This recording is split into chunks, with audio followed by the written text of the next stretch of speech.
आज तक रेडियो सुनता है सारा जहां।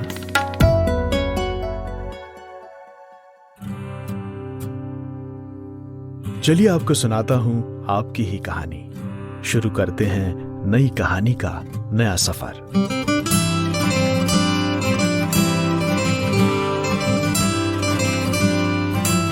स्टोरी बॉक्स विद जमशेद कमर सिद्दीकी।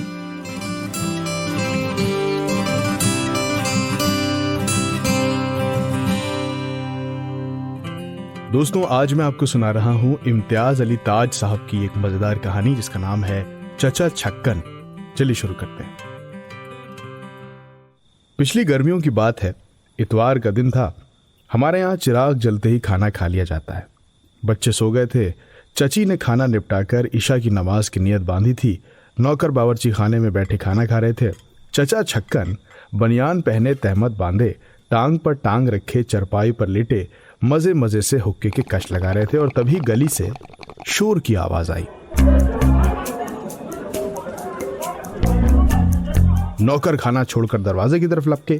चचा भी लपक कर उठ बैठे और जब कोई नजर नहीं आया तो चची की तरफ देखा। चची ने सलाम फेरते हुए मुंह उधर मोड़ा। आंखें चार हुई तो चचा ने पूछा, ये आवाज सुनी? शोर आ रहा है कहीं से? चची माथे पर तेवरी डालकर वजीफा पढ़ने लगी। चचा छक्कन कुछ देर इंतजार करते रहे कि शायद कोई नौकर पलट कर आए, कुछ खबर लाए, मगर जब कोई नहीं आया तो बुदबुदाते हुए बोले, अरे सब पता नहीं कहाँ मर गए।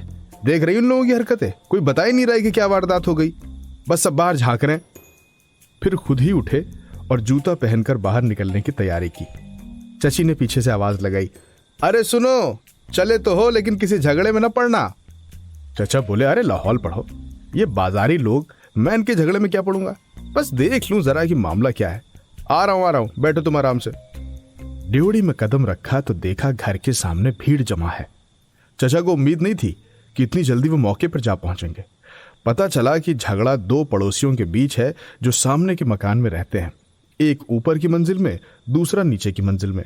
हाथापाई तक की नौबत पहुंच गई थी, लेकिन लोगों ने दोनों को अलग अलग करके मामला संभाल लिया था और मोहल्ले के ही मीर बाकिर अली दोनों पार्टियों को समझा बुझाकर तकरीबन ठंडा कर चुके थे। यानी मामला लगभग खत्म हो गया था। लेकिन चचा से ना रहा गया। ये बात उन्हें कैसे गवारा हो सकती थी कि उनके होते मोहल्ले का कोई और शख्स मामला निपटा जाए। लिहाजा आप तहमत कस के बनियान नीचे खींचकर दरवाजा खोलकर बाहर खड़े हुए और किसी नेता के अंदाज में बोले, अरे भाई क्या मामला हो गया है? मीर बाकिर अली, जिन्होंने दोनों झगड़ा करने वालों का मामला सुलझा दिया था, उन्होंने कहा, अजी कुछ नहीं, बस यूं ही जरा सी बात पे खान साहब और मौलवी साहब में झगड़ा हो गया था। मैंने समझा दिया दोनों को, आप फिक्र मत कीजिए। वो तो समझ गए थे, मगर चचा भला कहां समझते। मौके पर जा पहुंचे, बोले, वो तो ठीक है, मगर क्या बात हुई थी? ये तो कुछ ऐसा नजर आता है जैसे खुदा न खास्ता मारपीट तक नौबत पहुंच गई थी। मीर बाकिर अली ने मामला टालना चाहा। अजीब खाक डालिए उस किस्से पर, जो होना था हो गया। पड़ोसियों में दिन रात का साथ है, कभी कभार हो जाता है कुछ ऐसी बातें, मिट्टी डालिए। लेकिन अब भी चचा को ठंड नहीं पड़ी। बोले, वो तो ठीक है आपकी बात, लेकिन अब गलती किसकी थी? ज्यादती आखिर किसकी तरफ से हुई, ये तो बताइए। झगड़ा खां साहब और मौलवी साहब के बीच हुआ था। तो खां साहब बोले, पूछिए, इन मौलवी साहब से पूछिए, बड़े अल्लाह वाला बने फिरते हैं। दाढ़ी तो हाथ भर बढ़ा रखी, लेकिन हरकतें जलीलों की सी हैं इनकी। दाढ़ी से क्या फायदा, ऐसी दाढ़ी से? जैसे चौंक कर बोले, ओहो, यह किस्सा तो कुछ टेढ़ा मालूम होता है। अब मौलवी साहब कैसे चुप रह सकते थे? बोले, साहिब इनको कोई चुप कराए, मैं बड़ी देर से चुप हूं, सोच रहा हूं कि जाने दो, लेकिन ये जो मुंह में बके जा रहे, अंजाम अच्छा नहीं होगा, बता देता हूं। खान साहब कड़क कर बोले, अबे जा, चार भले आदमी बीच में पड़ गए तो मैं रुक गया, नहीं तो नतीजा तो अभी ऐसा बताता कि छठी का दूध याद दिला देता तुझे। मौलवी साहब ने तनकर फरमाया, ताकत के घमंड में ना रहना खान साहब, अंग्रेजों का राज है। हाँ, और ये भी कोई, हम भी ऐसे वैसे नहीं है यहाँ पर, हम भी ऐसे हथियारों पे उतर आए तो याद रखिए वरना। हाँ।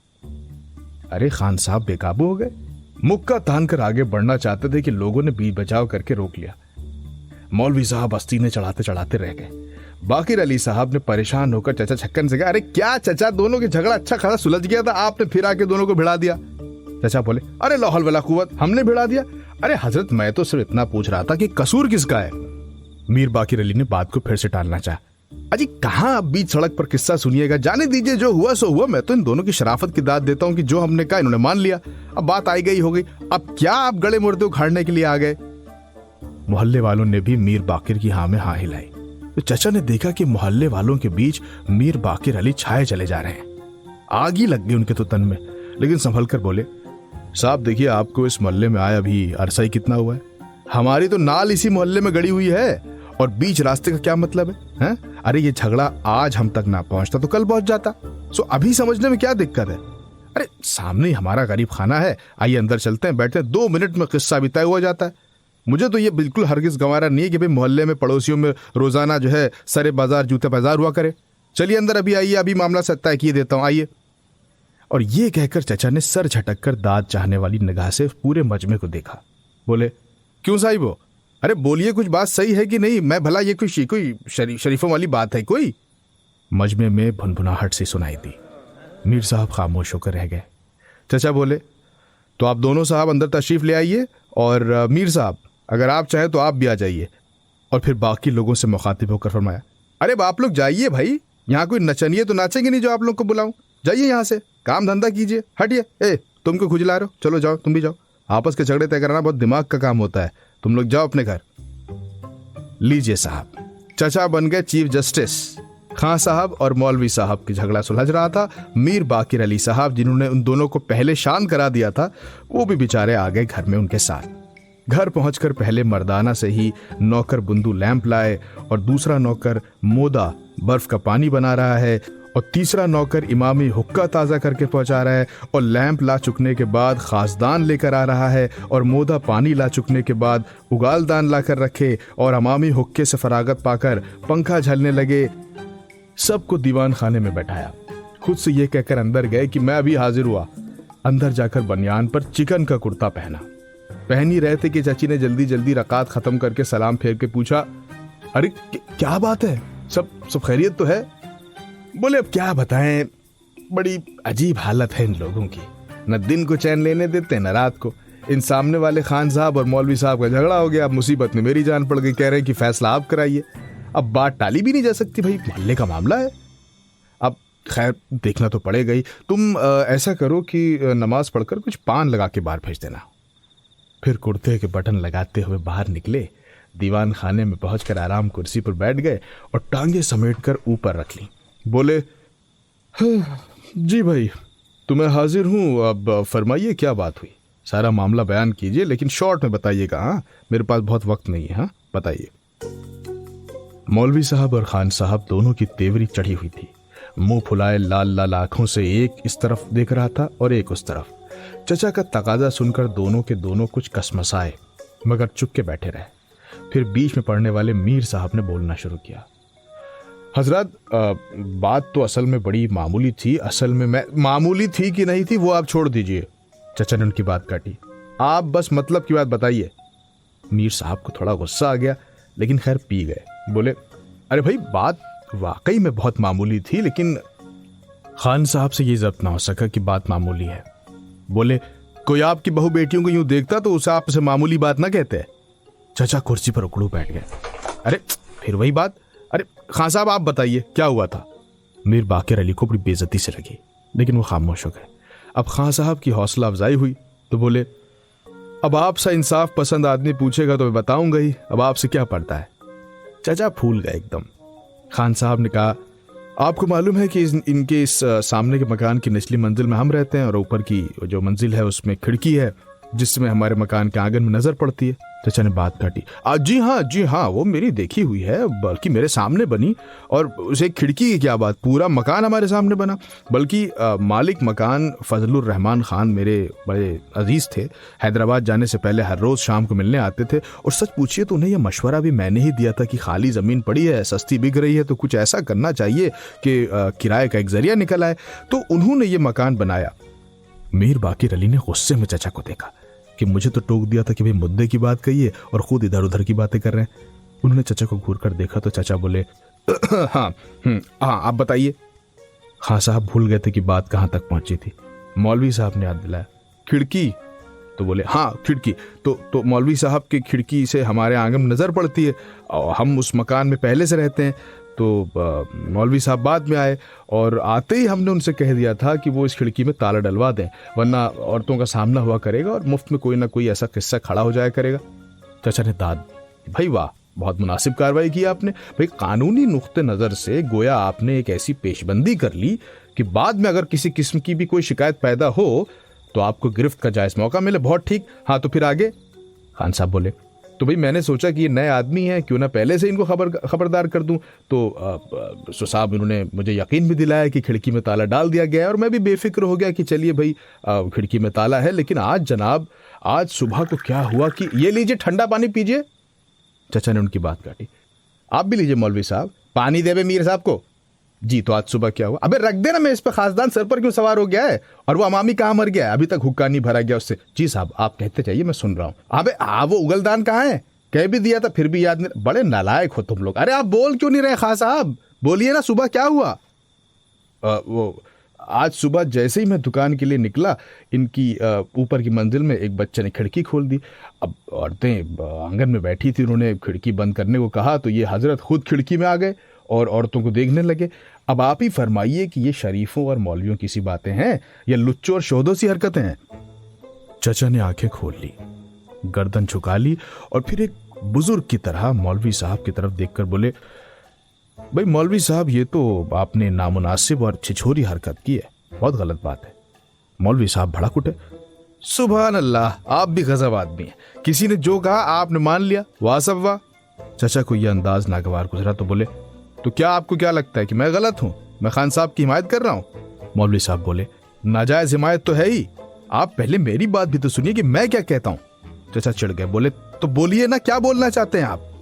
मौलवी साहब बोले, जी तो मैं बहुत शॉर्ट में आपको बता देता हूं, हमने मकान में आते ही खिड़की में ताला डाल दिया था, इसलिए आज तक कोई शिकायत पैदा नहीं हुई। आज इत्तेफाक से बच्चे के हाथ में चाबी लग गई और उसने खिड़की खोल दी। खिड़की में खड़ा होकर इनके बच्चों को आवाज देने लगा। मैंने जब 1 मिनट, चाचा ने कहा, आप कह रहे हैं कि आवाजें देने के लिए खिड़की का ताला खोला गया था। भाई आवाज देने के लिए भला खिड़की खोलने की क्या जरूरत है? हाँ मौलवी साहब बताइए। अब मौलवी साहब झुंझलाए, अब अरे भाई आखिर बच्चा ही तो है, अब उसे क्या तमीज, उसे थोड़ी मालूम था कि ये साहब ये ताला नहीं खोलना चाहिए और वो खिड़की बंद रहनी चाहिए। अब चाबी मिल गई तो उसने खोल दी। चाचा होंठ सिकोड़ कर बैठ गए। मौलवी साहब आगे बोले, मैंने खिड़की जो खुली देखी तो फौरन बंद करने के लिए मैं लपका और किवाड़ बंद करके उसी वक्त मैंने ताला फिर से लगा दिया। चाचा ने फिर टोका, क्यों? ये बताइए कि बंद आपने क्यों किया? हजरत, ये आपके घर में ताला खोलना तो बच्चों को भी आता है, मगर बंद करना आपके सिवा किसी को नहीं आता। हाँ बहुत खूब।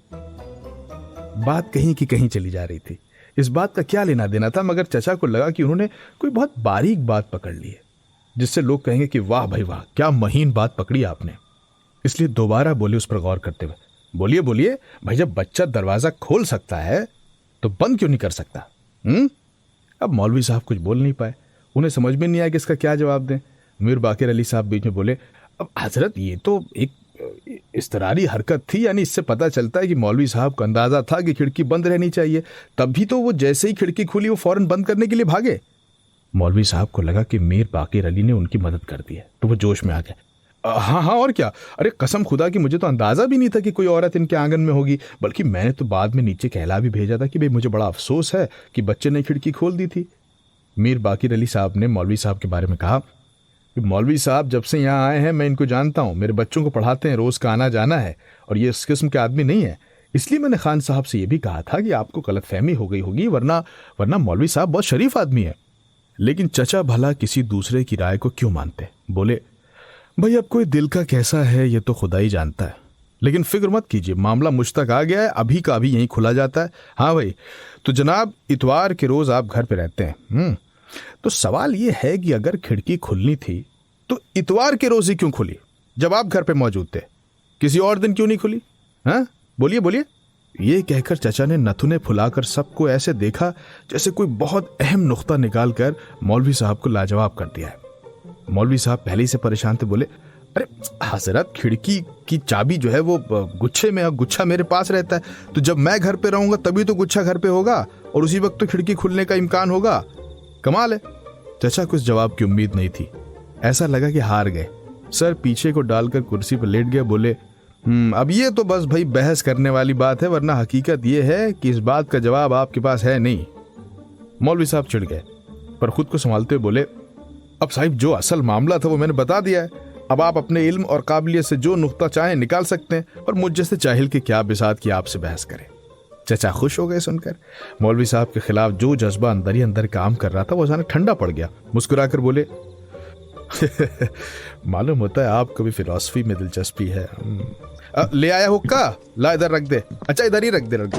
लीजिए मौलवी साहब। ना लीजिए ना। अरे जरा तंबाकू मुलायजा फरमाइए, मुरादाबाद के रास्ते मंगवाता हूँ, वरना यहाँ का तंबाकू तो आप जानते ही हैं कि निरा गोबर होता है। मुरादाबाद में एक दोस्त है, कलेक्ट्री में पेशकार है, मगर साहब उनके रसूख के क्या कहने। अरे साहब बड़ा मानते हैं, हमको भी अक्सर याद कर लेते हैं। मौलवी साहब ने हुक्के के कश लगाने शुरू कर दिए। खान साहब ने देखा कि चचा तो मौलवी साहब की तरफ झुके जा रहे हैं। उससे से लाल पीले हो गए। बोले, अरे भाई जिस बात के लिए हमें यहाँ बुलाया है वो तो। चचा ने बात काटी। जी हाँ देखिए, तो मैं अर्ज करता हूँ तो भाई दोस्तों देखिए, बाकी रहा है झगड़े का किस्सा। तो खान साहब मेरी जाती राय अगर आप पूछिए तो ताली एक हाथ से तो नहीं बचती है। दुनिया में आज तक जितने भी झगड़े हुए हमेशा दोनों तरफ से होते हैं। अरे खान साहब ने बेख्तियार पूछा, अरे भाई इस झगड़े में मेरा क्या कसूर है? खिड़की इन्होंने खोली, मैंने क्या? अरे भाई कुछ ना कुछ तो होता ही है ना। चचा ने कहा, तुम्हारी ना सही तुम्हारे घर वालों का सही। भैया भला उन्हें उस वक्त आंगन में बैठने की क्या जरूरत थी? कोई वहां बाग तो लगा नहीं है। आप कहेंगे कि आपके घर का आंगन था, चलिए जरा देर के लिए मान भी लिया, मगर फिर ऊपर खिड़की की तरफ देखने की क्या जरूरत थी? वैसे मेरा कोई बुरा मकसद नहीं है, पर देखिए ना कि बात को बढ़ाया जाए तो कुछ की कुछ हो जाती है। मतलब मेरा ये है कि ऐसे मामलों में तो जितना छानो उतनी रेत निकलती है। मीर साहब जो मौलवी और खां साहब को बाहर ही शांत करवा चुके थे और अंदर आने के बाद से कार्रवाई से तंग हो गए थे, बोले, अरे भाई अब कसूर एक का था कि दोनों का था, इस बहस से आखिर क्या हासिल है? आप इस किस्से को किसी इस तरह चुकाइए कि आइंदा दोनों साहबों को इत्मीनान हो जाए। भाई मैंने तो उनको सुझाव दिया था कि आइंदा के इत्मीनान के लिए मौलवी साहब की खिड़की में खान साहब अपना ताला डाल दें। बात समझदारी की थी, लेकिन चचा साहब ने कनखियों से मीर साहब की तरफ देखकर पूछा, क्या मतलब? मीर साहब ने फिर समझाया, मतलब ये कि मौलवी साहब के मकान की वो जो खिड़की है वो बंद रहे और उसकी चाबी खान साहब अपने पास रखें, उन्हें भी इत्मीनान रहेगा। सुझाव वाकई अच्छा था, लेकिन क्योंकि मीर साहब का था इसलिए चचा को कबूल करने का दिल नहीं कर रहा था। बोले, नहीं नहीं नहीं नहीं नहीं नहीं नहीं, ये तो कुछ ओहो नहीं कुछ नहीं इस तरह तो यानी खामखा खान साहब अपना एक ताला बेकार कर डालें और अपने घर में किसी दूसरे का ऐसा दखल किसी गैरतमंद को क्यों गंवा रहा होगा? भाई ये ताला वाला कुछ नहीं, कोई और आशा देखना पड़ेगा, कोई ठीक ठाक तजवीज़ हो। अच्छा साहब, अगर खिड़की चुनवा दी जाए तो कैसा रहेगा? क्या? सब लोग चौंक गए। खान साहब बोले, पहली बात तो मकान मालिक यहाँ है नहीं, और अगर उसे लिखा भी जाए तो वो उसे मंजूर नहीं करेगा। मैंने एक बार कहा था तो वो कहने लगा कि भाई इस खिड़की के बंद होने से कमरे में अंधेरा हो जाएगा। चचा ने कहा, ये दूसरी बात है, वरना मेरा सुझाव था बहुत अच्छा। हमेशा के लिए किस्सा यहीं खत्म हो जाता, बल्कि आप दोनों के चले जाने के बाद जब कोई और किराएदार आकर रहता तो उनमें भी झगड़ा नहीं होता। हाँ, मगर ये कमरे में अंधेरा हो जाने वाला सवाल भी बेशक टेढ़ा है। खैर ना सही, हाँ मगर चलिए कोई बात नहीं, कोई और तरकीब से काम लेंगे। तरकीबें बहुत है मेरे पास भाई, मुझे तो सिर्फ आप लोगों की सहूलत का ख्याल है, वरना मैं तो ऐसी तरकीबों का अंबार लगा दूं। अरे बड़े बड़े किस्से सुलझाए हैं, इस एक खिड़की की क्या हकीकत है। अच्छा तो यूं कर लीजिए आप दोनों कि एक साहब आप दोनों में से मकान खाली कर दे और कहीं दूसरी जगह जाकर रहने लगे। क्यों साहब, क्या राय आपकी? ये सुनकर खान साहब और मौलवी साहब पहले मुंह ही मुंह में कुछ बोले, फिर खान साहब ने कहा, साहब मैं तो मकान छोड़कर नहीं जा सकता, अब कहाँ नया मकान तलाश करता फिरूंगा। मौलवी साहब ने भी घबराते हुए कहा, अरे हजरत मेरे लिए तो बिल्कुल ही नामुमकिन है। चचा की तरकीबों का अंबार दो ही के बाद खत्म हो गया। अब उन्हें कुछ नहीं सूझ रहा था। बोले, अब यूं आप हर तरकीब में कमी निकालने लगेंगे तो फिर तय हो चुका आपका मामला। भाई मकान बदलने में आखिर आफत ही क्या है? सीधी सी बात है कि भाई नहीं निभती है तो अलग हो जाओ, ना रहेगा बास ना बजेगी बांसुरी। क्या आपके ख्याल में इस मकान के सिवा शहर भर में और कोई माकूल मकान नहीं है? या और कोई मकान बाल बच्चेदार लोगों के रहने के लिए बनवाए नहीं गए? भाई इनकार की भी कोई वजह होनी चाहिए। आखिर भाई इससे तो यही जाहिर होता है कि आप लोग सुलह सफाई पर आमादा ही नहीं होना चाहते और रोज इसी किस्म के किस्से खड़े हुआ करेंगे। ऐसी हालत में मेरा कोई तरकीब पेश कर पाना बड़ा मुश्किल है। अब आप लोग आपस में ही निपटा लीजिए अपना झगड़ा।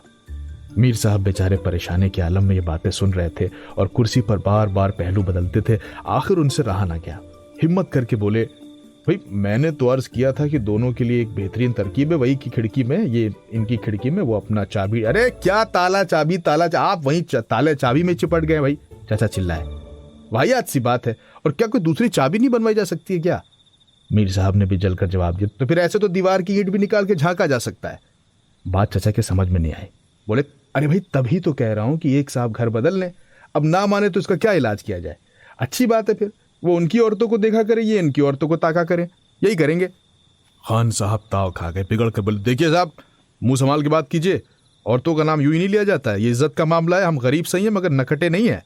चाचा कुछ कसमसाए, मीर साहब भी घबराए।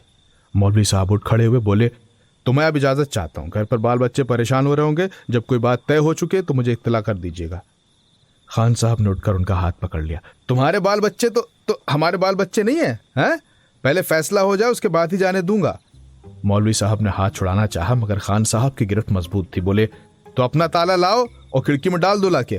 खान साहब बोले ताला तुम दो, चाबी मेरे पास रहेगी। चाचा को ये तजवीज तो शुरू से ही नहीं पसंद थी। बोले ताला ये क्यों दे? बेपर्दगी तुम्हारी औरतों की होती कि इनकी? चाचा की तायद से मौलवी साहब को भी जो हौसला हुआ, बोले देखिए तो सही, देखिए सुन रहे हैं चाचा, इनकी बात सुन रहे हैं आप?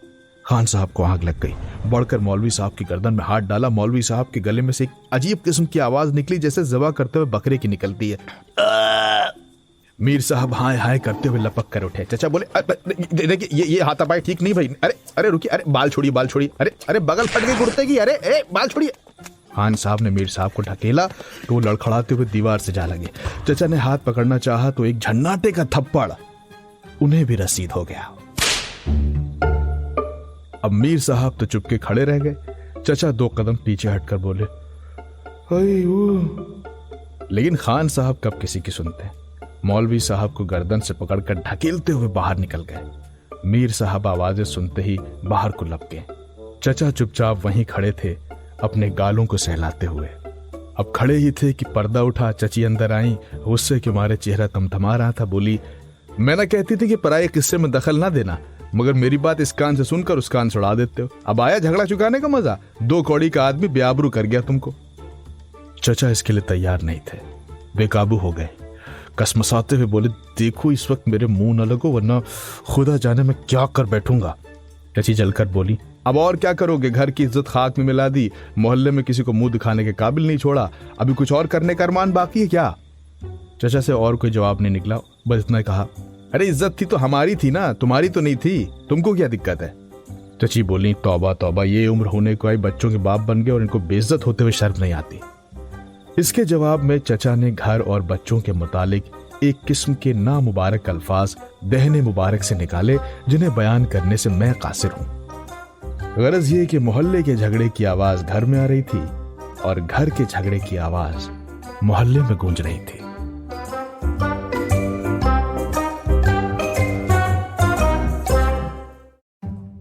दोस्तों ये थी कहानी चचा छक्कन। आपको कैसी लगी हमें जरूर बताइएगा। हमारा पता है radio@aajtak.com।